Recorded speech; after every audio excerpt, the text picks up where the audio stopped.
Hey, welcome back to uh, Jody's Cleflin Nights, and we are going over the week of the gaming that we did. This is my vlog. I'm going to go from news to vlog now because vlog's better.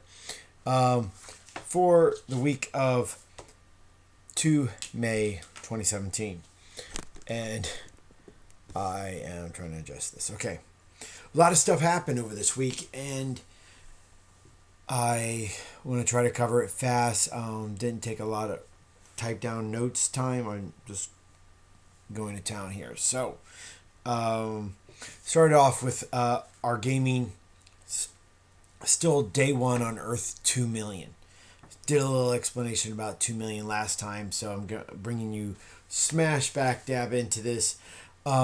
Chris Lord, Chris Ritz, and Alex Prentice are part of the crew, or are Sensi Knights, and part of the crew of Diamond 8. And they have landed on the planet Retrograde. The crew consists of Zatanna, Tessa, Clarice, Peter, David, and Calvin.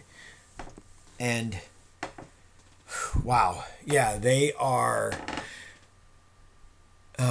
Well, after discussing the mission that they were given to take to capture the Roman Empress Rachel Power, and take her out of the dimension, it found out it's just going to be really freaking hard. So what they did is they decided to head to the capital of the planet of Retrograde that they're on in order to find out more information, hopefully, about Rachel and about how to get her out of this dimension.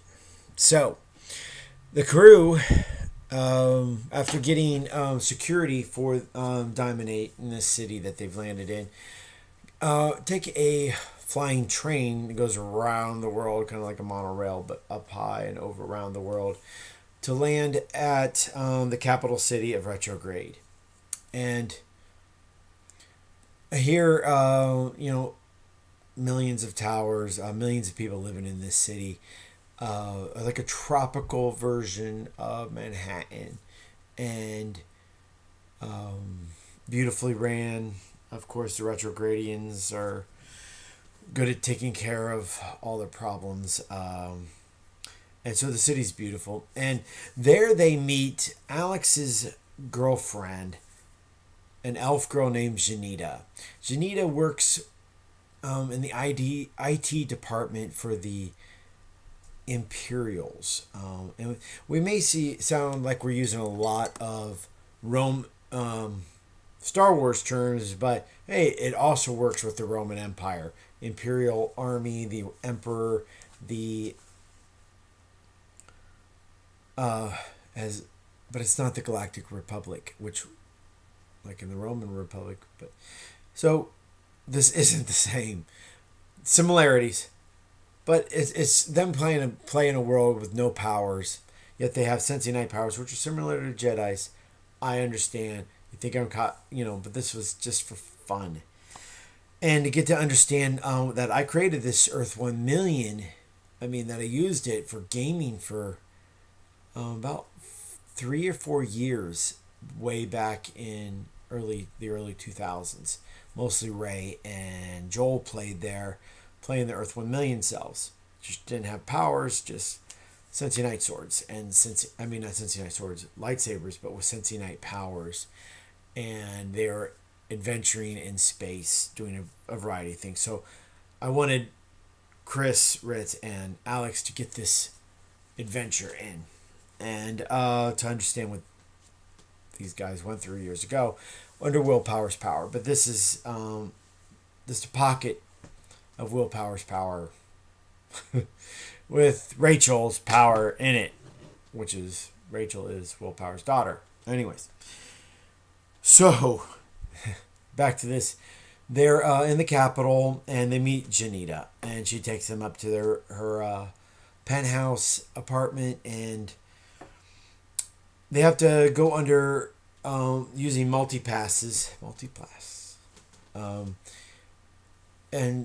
disguise names and everything because they are very wanted in this empire. And so when they get there, they can actually start discussing with Janita before she has to go to work. Janita is taking care of two of Hope Summers' kids. Yes, Hope Summers was, as we found out in the previous gaming, when Alex downloaded his memories, found out that Hope had been captured by a Roman senator in which he had raped her, and she had a couple kids by this guy. And when she died in the birth of the second one, and the little boy, girl and then boy, when Alex goes there, he doesn't make it in time to save Hope, kills the senator, but realizes that she has these two kids, so he takes them and has Janita raise them in the city.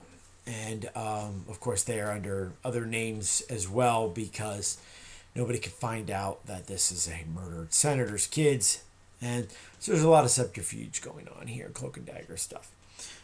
And they discuss with her, and basically they find out that this is the 7th anniversary of when Rachel became into power. And she came into power when Christopher Lord, after he arrived here and lost all of his powers, was able to kill Will Power, which definitely ended the powers being used in this dimension. And this is what life is like without powers for 7 years. So they all got screwed. And but Rachel, they found out, so this is the 7th, so that she would be on the home world of the Roman Empire called Pax Romana. And that there'd be a big celebration in it. All these senators and Romans are all invited back to the home world for her celebration. And they figure that Vulcan, Hephaestus, one of the senators, would be there with all of his tech. Now, they think that somewhere in his tech is going to be something that will help them get out of the dimension with Rachel Power. I don't know if that's a good idea, but anyways, because she doesn't have any powers right now. So,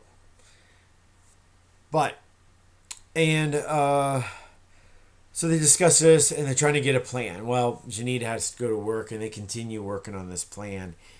And they got to get a ship there, and they got to go under fake IDs to get in there. Some of them they're thinking are going to have to, they're going to have to split up. Some of the team will have to go to the planet to get Rachel, Empress Rachel, and then others will have to go to a Vulcan ship to discover if he's got a dimensional traveling device. They think that the last resort that they are going to use the time spot that's in the black hole. I don't know. Good luck. All right, so that's what we did a lot of gaming, so there was a lot of talking and trying to figure that stuff out before Frank showed up, and we shifted our gaming to Clefland, Clefland with a D, and as it's been called. Yeah, and we played in a variety over the week. Played in a variety of the different realms. So I'm going to go through them pretty quickly and to give you news on what happened in most of them. So first, because it's on the top page here, in Clefland, in the capital, in the kingdom, the king and his family, everybody's living in the capital, in the king's castle. They had a lunch together, and after lunch, the Scion Prince Christopher talking to his wife Carolina, noticed out the balcony that they saw some sort of smoke, and then a lightning bolt crashed down over there, and there's no storm. Uh, Prince, Prince, Prince Christopher. Prince Christopher remembers that in an earlier intel brief that he got from some of their people, saying that George Washington, who's a Time Lord, is protecting a caravan that's heading north to trade, and he's thinking maybe that has something to do with it. And so he sent Texas' son Caesar Ritz, Prince Caesar Ritz, to get a group together and head out there and see what they can do, what they can find out, if they can help. And because there is no real guard for outside the city, Prince Carter is oversaw city guard, runs the city guard, and we found out playing this week that Lord Alan Fry is the castle guard, and then there's the King's Guard, which is the 7 members. Well, Prince Caesar gathers his sister Catalina, and even though his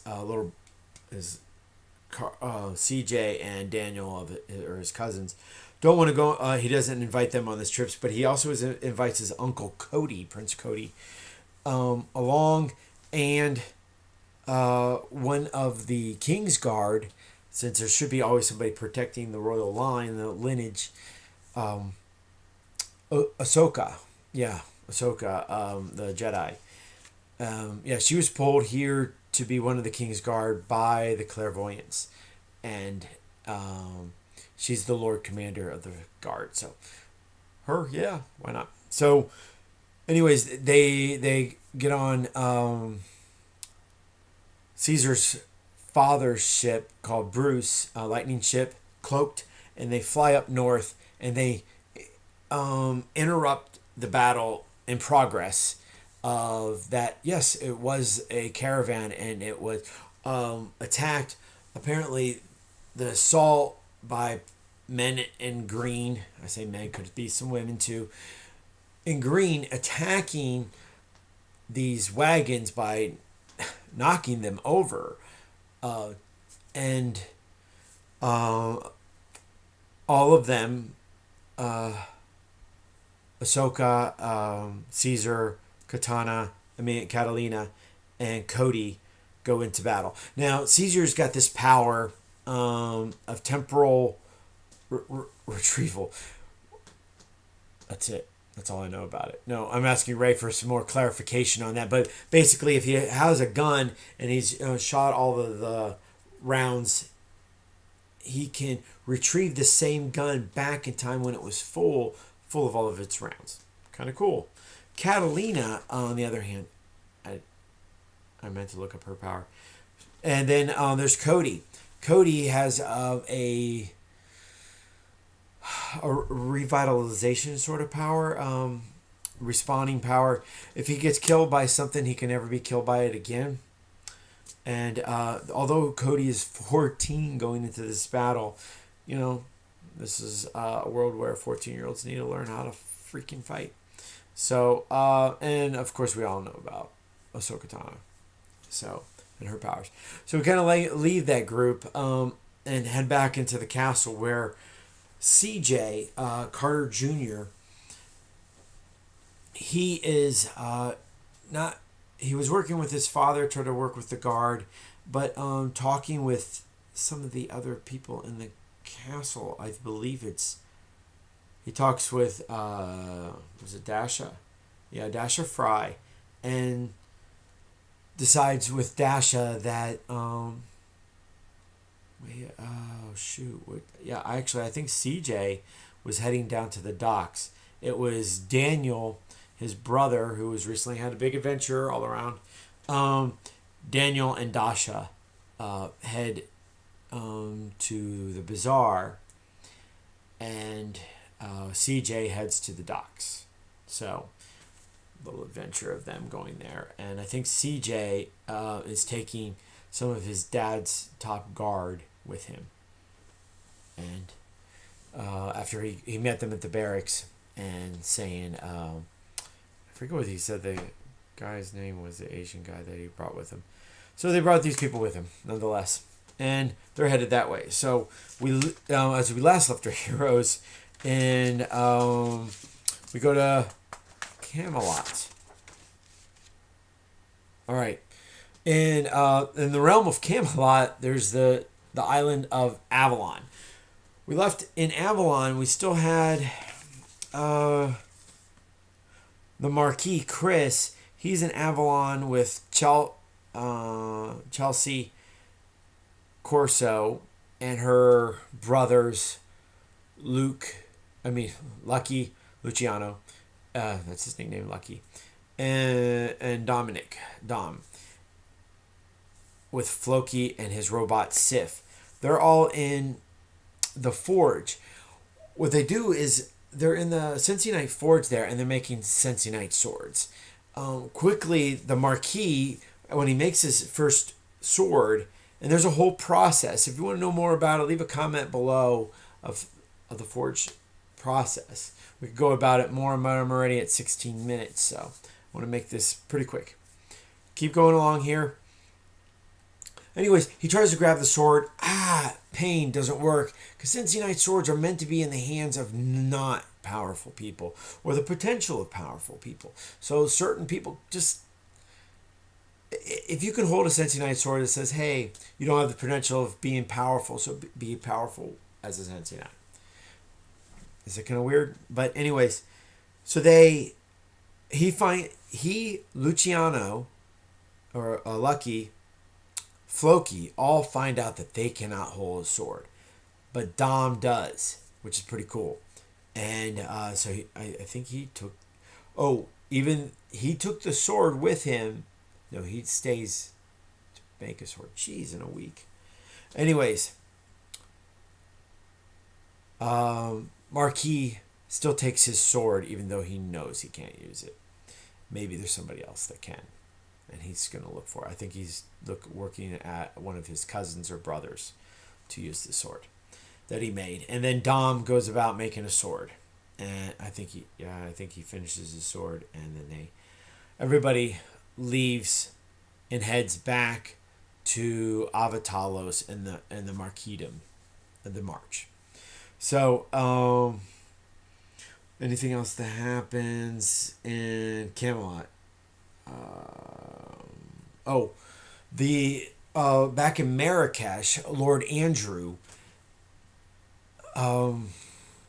he meets with several county merchants that have arrived in there, and he starts bargaining with them like, what are we going to do? I need a good trade here. What's the problems with trade? And they let him know that the only reason that they trade with mostly with Marrakesh, Innsbruck, and Hastings, the cities on the northeast coast, is because everything else, there's reasons that they'll be attacked. If you want to know more about those reasons, I would love to explain it in a story or something.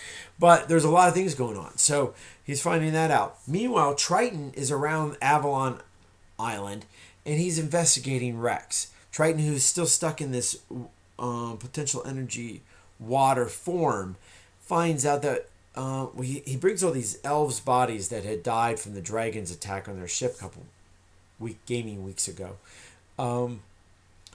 He puts them in the ground, and he finds that these skeletons, the skeletal army, is walking on the bottom of the ocean.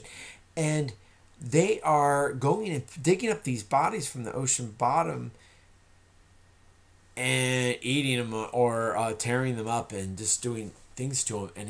And they're also followed by a lot of sharks. And he's like, what the heck is going on here? This is totally wigged out. And he's trying to investigate it. This is totally freaky and not the way he should believe this should be happening on the ocean floor here. So there's stuff going on.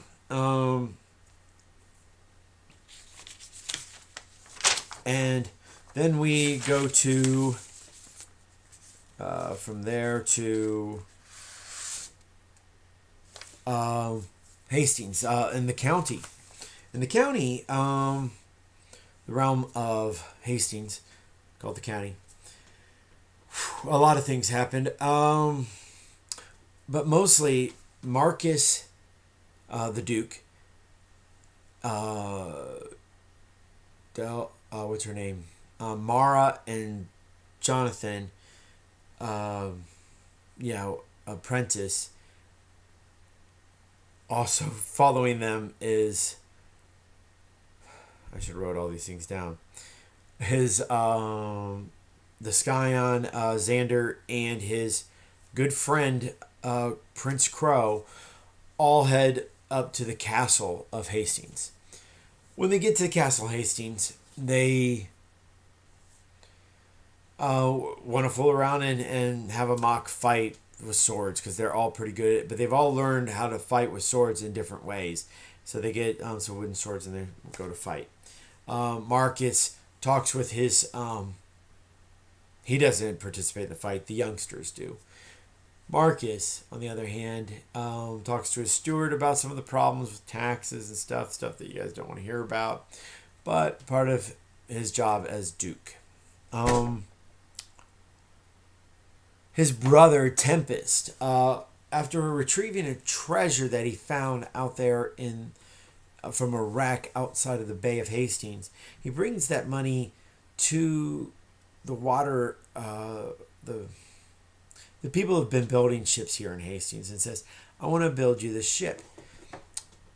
Tempest, by using one of the lightning ships and the information that's stored on board, finds the layout of the USS Constitution and asks these medieval people to build a 1700 era, Revolutionary era frigate. Can they do it? Now they got the money to do it, the knowledge and all that stuff. He kind of printed it out, paper or whatever, in a form that canvas, that's right. And so that they could try to do this. And this is going to be reaching, but he's got the money to push them to the uppermost skill level. And said, because he wants a frigate. If you're the Duke's brother, why not? And he's the admiral of the county's navy. So he goes into that effect. And while they're doing that, he heads then up to Baxter, seeing that Zara's helping the proprietors of Baxter's, Frake and Val, brother and sister, to get ready for what the Duke is going to do tonight, is propose to Zatanna again. And if she says yes, he wants to marry her again. Yay. And he hasn't even talked to a priest of the realm yet. But that's probably on his plate of things to do. And more gaming news as we travel throughout the realm. We go to the realm of Mifflin, which is the duchy. And the Duke gathers up most of his lords as a group, and they plan to head north to the Marquis because of this funeral of one of their good friends. And so, flying his ship around, he picks up, first he goes to Topazia and picks up that family, the Topazian family, which is Lord Owen Reese and his children. Then they head down to Aslan and pick up Lord John Jones and his family. And while down there, he sees that the Reese's kid and grandkid there, which is pretty cool. That the first grandkid of all of these families is here, and that they're dealing with it. Anyways, so he picks them up too, and I think they're going from there to pick up more, probably to Babbleton. And because I think it's the last of the family. Also on the route, he picked up his son Caleb from Megia. And during this time, I wrote a little explanation of what Caleb was doing in Megia. Megia is a city of Magians. They're half people size, like halflings, but they're not halflings or hobbits. They don't have the big feet sort of scenario, hairy feet or anything. They don't have pointed ears. They just look like they're full grown adults, but at the size of an 11-year-old, or so they don't get really above 5 feet very often. 4 to 5 feet maybe. Four is pretty tall. 4 foot, 3 foot to 4 foot. So they're about the half average height of most humans. So, and he meets with them, and Matty Z is the old sheriff. So he becomes the sheriff of this town, of the Magians. And that's his appointed thing. And because Caleb can adjust his size, gets to their size, he enters their castle hilltop, and he learns from Maddie all the stuff about their race, and that he is basically the protector of their race. And he's visited by this Millie Round, she is a rich Magian, and she by the way, Megia is like the Spanish pronunciation Media, which Spanish is the language of the Magians, and Megia means half. So I'm going by that. That's what we're using as why they're called Magians. And I pronounce them Magian because Tagalog we would use Megia instead of Media. Anyways, quick. It's already 26 minutes. All right, so then furthering on this adventure, finds out that from Millie, that she's like this rich person, and she's trying to work her way into the house, and she's a really famous Magian, and that trying to get to know the new sheriff, and maybe get him to do things for her. I don't know, but she's playing her little social game. So he's visited by her. Then shortly after that, his dad picks him up and takes him on this trip to pick up the other of his clan. He also has Ben Riley on board, and his son, the scion Ryan of the duchy. And Ryan's already developed his which used to be an old RoboCop suit. Not RoboCop like TV show, but they called him that.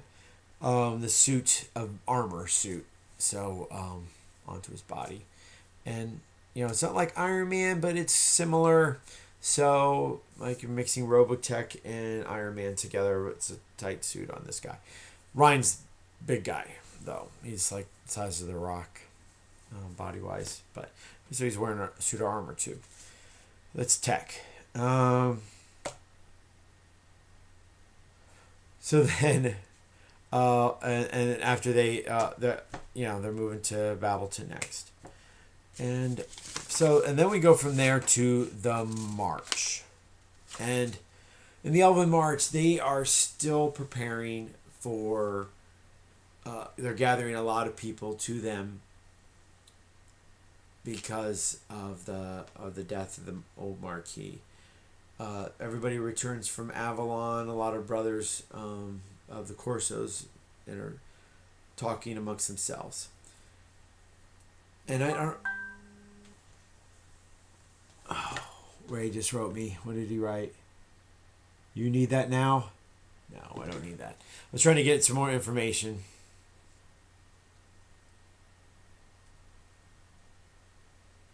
Well, anyways, I can handle that later. I'll just let me type no. So, hey, Ray, I'm talking to you here. Yeah, I don't need that. Later. And so I have no idea what he's doing. So maybe he has time right now. But letting him get to me as soon as he can. Oh, Also up in Hastings. Yes, back to Hastings, to the realm of the Count. Um, the Baron and his son Scion, Kyle, they'd taken not Brent, but Pele, the lightning ship, to retrieve a dimensional traveling device from Hastings that Roger Moore had built and placed all over the realm decades ago, and which is part of the Moore family, so he's a Moore. And anyways, they go into this tower to retrieve this thing, and they quickly try this thing where Kyle possesses his father's body, and turns to Ultimate form. See, because he has the power to possess and then turn into Ultimate form. He doesn't have really an Ultimate form to himself as much as he does when he possesses others. So, and he does that, and then at the same time, the Baron, because he's a possessor too, leaves and goes astral out of his body. Well, after they enter this tower, and it's kind of got like a upside down, like St. Basil's Theater, the upside down onion shaped top, and it's right across the street from Baxter's, and they see some sort of spirit form come down it, and it looks like it attacks Kyle, who's in the Baron's body. But Kyle, when it comes in there, the spirit, it automatically realizes, hey, there's somebody already in here, and it finds out Kyle. Kyle and him talk, the spirit. And the spirit calls himself Ray. And it's one of the people of the Eye. And when they possess people, they don't really have names. They only have names when they're in bodies. And so they take the name of the body of the person they're in, so this guy calls himself Ray. And they put I in front of it. So it's just a weird thing about their race. But Ray talks to Kyle, and he's like, why are you here? Why are you in this body? And he says, oh, my race of people, we were left here by the Stellar One. And hopes that the Lord of the Realm would free us. And there's like thousands of them up there. When the Baron looks up into this thing, he can see that there's thousands of people. He can only see them astrally. He can't really physically see them up in the top of this thing, which is, there's kind of like a brain up there that they all possess. People of the Eye are in this, they live inside this kind of a brainish goo thing. And it's there, and there's 10 or 20,000 of them. And, small building. I mean, it's a tower, 3-story.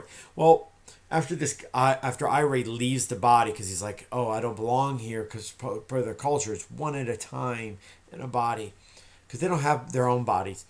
He flies back up to the goo, and the gooey, maybe we'll call it that. And Kyle and his dad talk about it. He's like, oh, the people of the Eye, Dad. And he's like, oh, those are people of possessors. They're kind of like us. But we have bodies. They don't. And they naturally live in bodies. And they can't even, people of the Eye can't even have children unless they possess 2 bodies. And the child that they create will be another possessor of their race. And then that will leave the body. So that's what they do. And Joel keeps forgetting that they're there, I think. Our Lord, or Count Marcus, keeps forgetting that they're there. And, well, Joel's too. He's the gamer. So, anyways, we're getting down here, and so they go and grab the dimensional the portal, if you will. It's not actually leaving dimensions, but it'll allow them to hop around from city to city. They get it, the mirror, and then they take it on board Pele, and then they head back to the Baron with this device. And I don't even think the Count knew that it was there. So, but the Baron's like, hey, it's a Moore thing. The Moors created, it's mine. So I'm taking it. So that's the gaming that we had this week, guys. Thank you for listening. Hope it wasn't too confusing. We also attended Fantasy Escape. Go to Fantasy Escape if you're in Virginia Beach. To as much as possible, I go there to get my books, comics, and then we had free comic book day, and there was the Batmobile. Next week is the Virginia Beach Comic Con, Tidewater Comic Con, and I plan on going to that. Hopefully that'll be pretty cool. I haven't gone to a Comic Con since '80s, to real Comic Cons when they weren't cosplay.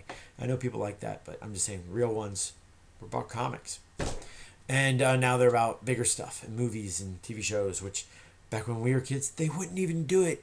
I don't even think they knew how to make proper comic movies when we were younger, or TV shows. So nonetheless, hey guys, if you like this content, hit like.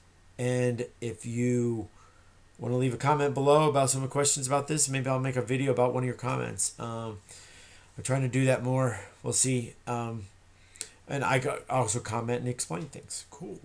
And also subscribe. I need some subscribers. I'm trying to reach out, get some videos, content, and my gaming. Trying to invite some more people to game. We'll see. We'll see if anybody else out there comes and games. I'm trying to get some art drawn. If you guys wonder what characters you guys out there might think would be a good character to get drawn by some artists that are going to be at this thing, but they're probably only doing like Marvel and DC characters. Can't get them to do made up characters. Well, peace.